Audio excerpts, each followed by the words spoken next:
Hey guys, welcome to my August mid-month wrap-up.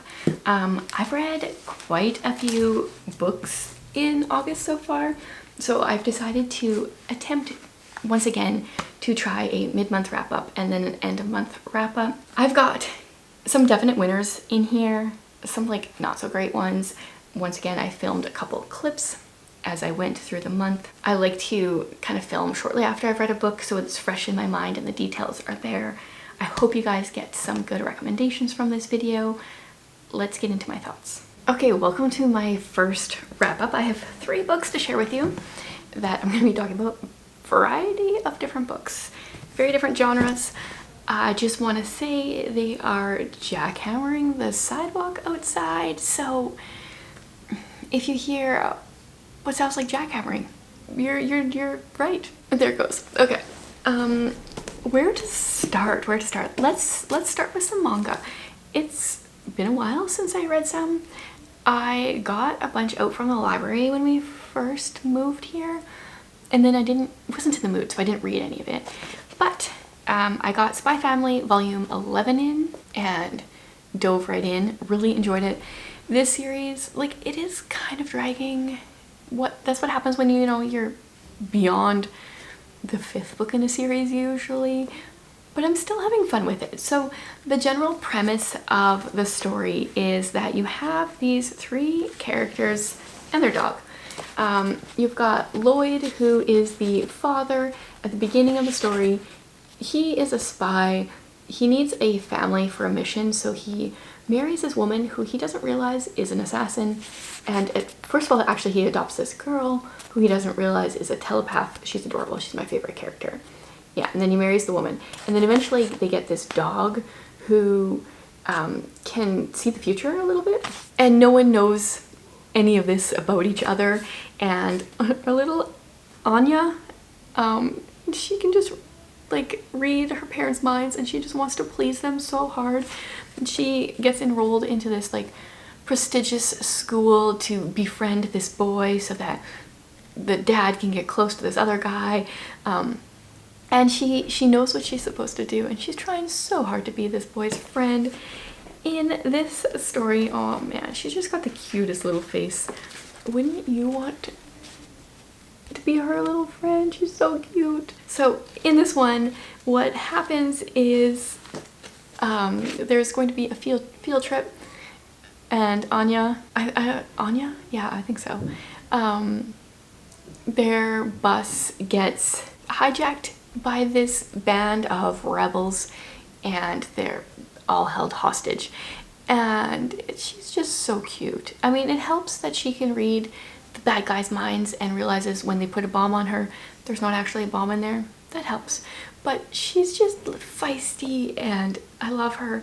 The mother, when there are scenes with her, which she doesn't really come into this book at all, this volume, she's pretty violent. She's an assassin. She's also like quite ditzy in many areas. Just FYI, if you are wanting to read it, the assassin scenes are kind of violent. The only issue that I have, and he comes in here, the mom's brother, he is like overprotective in a fairly creepy way. He's a weird character. He comes into here a little bit. Don't like the scenes with him. He's so weird. He's so jealous of the marriage and always trying to find holes in it and just trying to be better than her husband. It's kind of funny, but it's mostly cringy. But there's enough other stuff in here that I'm enjoying, and I think volume 12 was just released, so I'm on the wait list for that from my library as well. I could read them quicker if I read them online, but I like the physical copies. So continuing with this series, although I'm currently caught up to what has been printed or that is available to me. Okay, let's go to a different vein. Let's do my Sherlock Holmes. I read the casebook of Sherlock Holmes for July's Read Your Bookshelf Challenge prompt, which was short stories. I'm switching over to the Doyle side, but in July, both of them were short stories. I didn't realize until I was gifted this collection by Holly that I had never read that collection, or that there was even that one. I thought I had read all the Sherlock books. Now I officially have. I went through and I did what I do with my short stories and I gave them star ratings based on the story. So I have a little sticky note for each one and the star rating. It started out pretty rough. I didn't really enjoy the first few, but there are some good ones in here. Overall, I feel like Arthur Conan Doyle was overwriting Sherlock by this point, but there was a few good ones. There was one that was so bad. I was like, I can't even taking into consideration the time, I can't give this any more than 2 stars. It's like the whole story plot was because this guy was taking some kind of elixir of life, you know, thing to live forever from some kind of something from primates, and so every 9 days he acted like a monkey. Like that's a little too far for me. This isn't supposed to be a science fiction compilation. I can't give that higher than 2 stars, but it was okay. So I finished that. I finished it a little bit late. Read it in the last few days of August, beginning few days of August. Yeah, that's what I'm trying to say. And then my third book that I have to wrap up right now is Night Falls on Predicament Avenue by Jamie Jo Wright. This means I'm now caught up with her books. Hers are historical suspense with some romance in there in like the subplot. I did struggle a little bit with this one, being that the past storyline and the present storyline, the bones were the same, even though a lot of the details were different. So to give you the bones, in each one, a woman has come across a death or a murder, and then this man, and these are set in the States. Both of these murders happen at 332 Predicament Avenue, 322 Predicament Avenue, and this man, who's originally from England, comes into their lives. Like, those are like the same for both of them. What happens in the past is our main character, she goes out one night to this haunted house because her younger sister, who is dying, it takes us a while to figure out why, really wants to do it. You're supposed to go stand on the porch and kiss the door knocker. I don't remember exactly, something weird like that. And her sister witnesses a murder. They hear the screams. Her sister sees it, she doesn't. And her sister pretty much goes into like shock, doesn't speak for a long time as a result. And so our main character in that timeline is trying to figure out what happened because there's no body. She tells the town that they heard this murder, but there's no body, everything looks fine. So she's trying to investigate along with this man from England who shows up and says that he thinks it's his wife that was murdered. So that's that storyline. In the present day storyline, our main character, her twin sister was murdered, I want to say like 13 years before or so. So she owns this house, this 322 Predicament Avenue, I forgot if that's what it was called, and it runs it as a B&B. 13 years before her sister was murdered, it was her sister who wanted to continue this as a B&B. Their aunt had it before them, and so our main character here, she's struggling a lot with a lot of anxiety, was always an anxious kid, and then her sister was murdered and they never found the murderer. And one of her guests dies, and like an old man apparently has a heart attack, and his wife says they saw this ghost of this lady that died 100 years ago in the room, and that's why he died. That's why he had this heart attack. And so also staying in the B&B at that same time is a true crime podcaster who's from England. So like this is, yeah, the similarities were interesting, but the details are very different. There are a lot of twists in here, a lot of things I didn't see coming, which I appreciate, but I wish the storylines would have been a little bit more different, because I kept, every time we would switch perspectives, I'm like, okay, so what happened in this one again? To me, it was still like a solid 4 stars. I just enjoy her stuff. The romance is always predictable, but I enjoy the gothic vibes of her stories, and this one was no different. I will see you again after I read a bit more. Welcome to update number 2. Once again, 3 more books, although one of them is a DNF. I got like 50 or 60% into a book and wasn't enjoying it. We'll talk about that one first. See if I can remember the title. Can I? When Doing It All is Undoing You? I think that's the title. whatever this picture says. That's the title. This is an e-arc, and the book is by Alyssa Joy Bethke. I read another one of her books a couple of years ago, Satisfied, really enjoyed it. This one, I mean, the title is pretty self-explanatory. It's a Christian nonfiction about when you feel like you're doing too much, and I thought it would be applicable for my time of life in some ways. Well, I'm not doing too much, but I'm having a lot of anxiety, so I thought, you know, like maybe they would go hand in hand or something. And the book was just not anything new, and when she was talking, she would share these, like, I don't know, like some kind of pop culture reference or some kind of show that I'd never heard of. So I missed the point she was trying to make because she also didn't explain herself. Like, you know, like in this show, like it showed this thing and then that's how, I don't know, like it was just like in this show. But I didn't know what that, am I making any sense? I just felt confused in parts, and other parts felt like it was nothing new. So I quit it. I would recommend it to someone maybe who is a newer believer, or maybe even like newer into like motherhood. She kind of talks a lot about, well, like because she's a mom, so she talks a lot about that kind of stuff. But yeah, it just didn't feel very applicable to me. So unfortunately that was a DNF. If I would have finished it, it probably would have been like a 3-star. Like, it wasn't bad. It just wasn't keeping my attention, and so too many other books to read. Other than that, I finished Ready Player One. This one was my Patron of the Month's pick for me, so I finally got this one checked off my list. It was on my fiction list for this year, and I'm not doing well with my fiction books I wanted to read or my non-fiction books, to be honest. So it was nice to check this off. Ready Player One is futuristic. I think it's actually set in like 2040 something. At this point it's feeling less and less futuristic, but some guy created this like virtual world, and everyone is really into, it's called the Oasis. It stands for something, I don't remember. Everyone's really into it, and then when this guy who created it died, he left Easter eggs throughout the world and a ton of money to the person who could solve it. And our main character is the first person to even get like the first clue. There's a scoreboard. He's the first person to get on the scoreboard. So we follow him as he tries to figure this out. If you were around in the 80s, like I was born in 86.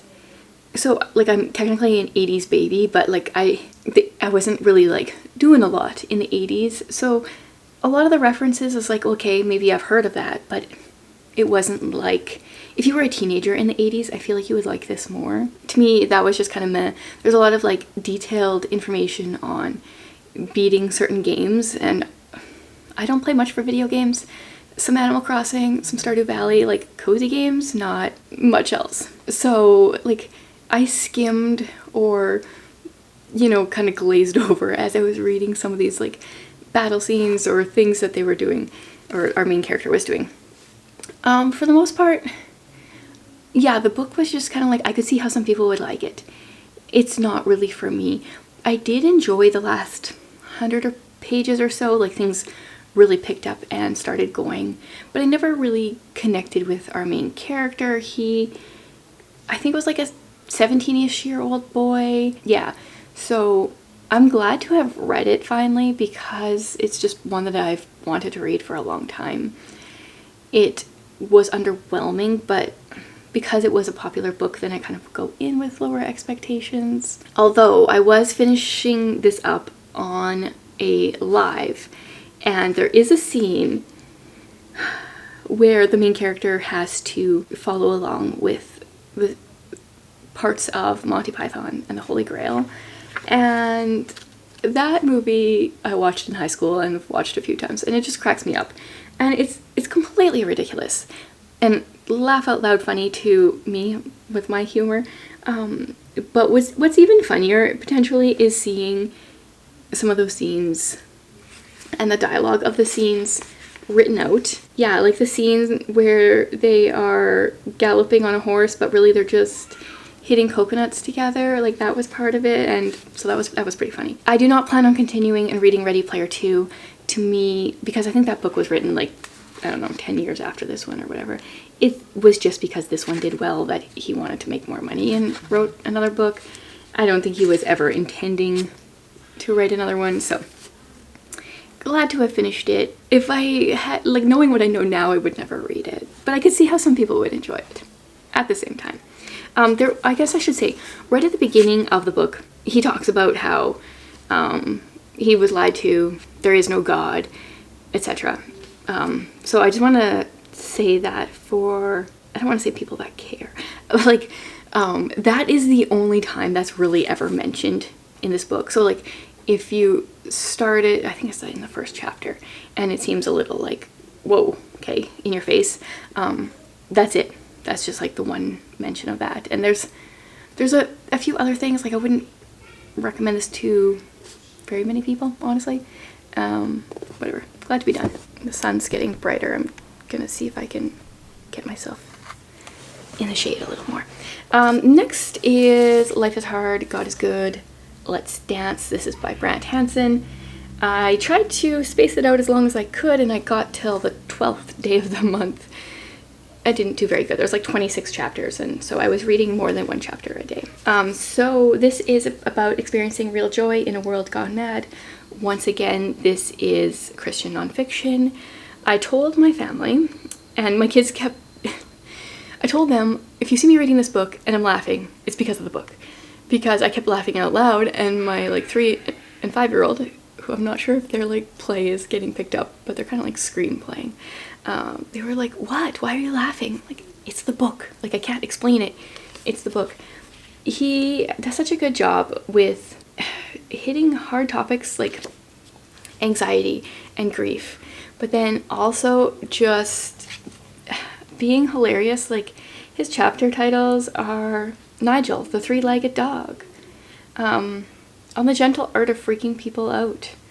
I really liked, oh, where was that one? About the Time My Face Hit a Parked Truck.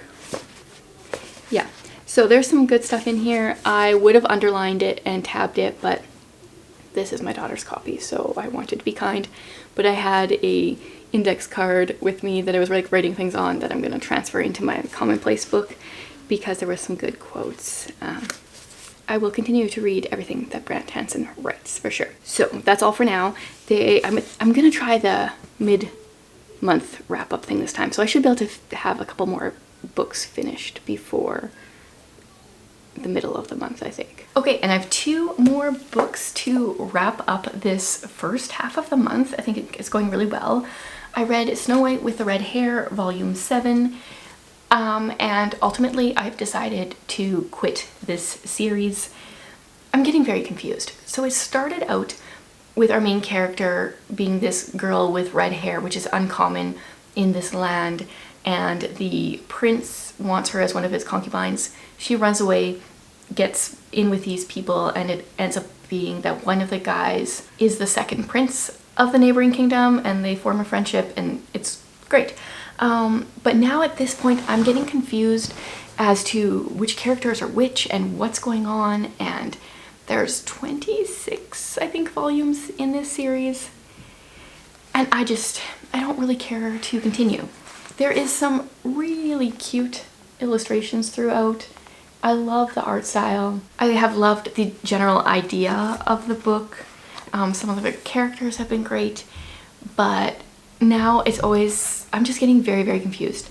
The first prince and the second prince look alike, and then there's a couple other characters that I feel like I'm always wondering who's who, and it's hurting my brain more than I care for it to hurt when I'm reading a manga.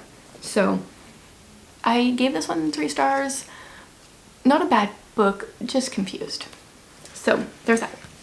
The other one I finished is The Long Way Back.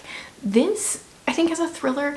Honestly, to me, it bordered on thriller and suspense. This is by Nicole Bart, and it seems like her Everything We Didn't Say is like her most popular book. I'm very curious to check that one out at some point. This sucked me in. I didn't have time to read for a couple days, so like it took me 2 days to get to page 20 because I was just busy, and then I just read the rest. So one of my favorite movies, which I haven't watched in forever, I don't really remember much for details, but I went through a stage probably right around high school where I liked a lot of Ashley Judd movies. And if you watched Double Jeopardy, the beginning of this book feels like that. So this mother wakes up. She'd been drinking. She fell asleep. She's on this boat. She wakes up and her 17-year-old daughter is gone. And the police obviously think that she killed her. And she's trying to figure out what's happening, and they keep looking at her. And there are so many twists and turns and so many things that I want to say about it. But the thing with something like a thriller is you can't say much because the twists and turns are what make it. There are some buzzwords in here for me that I really like that I can't tell you because I think they would be spoilers. But what is an interesting thing is this mom and daughter, they are kind of like Instagram stars to an extent. They have a travel Instagram account where eventually they kind of got paid to go to these different places in the States and took their Airstream trailer to all these different locations, all these different parks. And we flash back a lot throughout the book to some of their adventures. And I have just been loving where we live now. There's so many trees, so many walking trails. And I was loving all the nature vibes of this.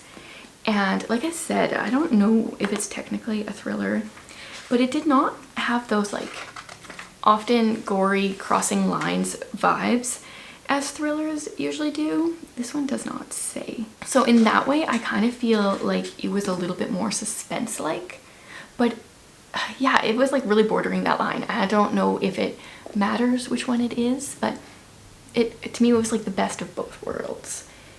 So many twists, didn't see it coming, really enjoyed the ride. So if you are looking for a thriller book that doesn't have a lot of stuff that thrillers usually do, definitely recommend this. Definitely want to check out some of her other books. So it's a couple hours later and I just realized I totally lied and forgot about a book. Yeah, that happens. It was an unintentional lie. But Where Darkness Dwells. I haven't talked about this one and I finished it in the last few days, so not sure where my brain went there. Okay, this one is the first book in a series. Book 2 I think is coming out later this year, so I started another series, but I'm currently caught up, so that's nice. In this one we follow a girl, mostly, there's a few different characters we follow, but mostly Amira. So she lives in this land that is perpetually dark. Her mother died when she was very young, and her father is still grieving. I think Amira is like 17-ish or something. Still grieving, doesn't really like to talk about her. But in this land, one of the things they use for light are bones of these creatures. So there is this darkness around their village or this area. And it's kind of guarded by, I think it's called, the people have a kind of name, I'm not really sure what it is, but these creatures of darkness. And every now and then these creatures of darkness require a sacrifice. So these village people have to go out and kill this creature of light. And Amira has a bit of a secret, and that is that she has some kind of light within her. She glows a bit, which is very unusual and not super easy to hide in a land that is always dark. Everyone is always carrying a lantern, so she makes sure to carry hers like really close to her body so that it looks like that's what is causing the glow, not the lantern. We are also, another one of our characters is her father, who we learn a little bit about. And then the other like mainish character is a boy named Belwyn, a young man. His father is like the chief of the village. It's called the Foremost. So he's the Foremost's oldest son. And his father is honestly an abusive father, if not physically, although I think he is a bit physically as well, if I remember correctly, but definitely like emotionally abusive. And Belwyn is trying to figure out how he is both respectful to his father, but stands up for himself and his mother and his younger brothers. And then we have one more character. Her name is Wayna. She is currently looking after her young brother. I think he's like 5 or 6, and her parents are MIA. They said they had to go do something of some sort and they haven't been back, and she's worried that something has happened to them. I don't know how much of this microphone is picking up, but my kids are playing And I told them I needed to film a little bit and they should be a little bit quieter. And I feel like they got louder. Sorry. If there's random screaming, they're playing. They're fine. No one's dying, even though it may sound like it. And Wayna has this kind of secret, and that is that she is not from the Vale, this place that is always covered in darkness. And she has seen the sky before, and she has seen what life is like with light. This is definitely part of a series, so I feel a little, not ripped off because I knew it was a series, but like I want to keep going. There is some beautiful passages in here. First of all, each part starts out with a poem. And I know I've mentioned before, each chapter, the first page, is black. I love that. And it's got like stars and then it fades to black. There's some beautiful writing in the poetry. Awake, sleeper, rise up from the dead and light will shine on you. Awake.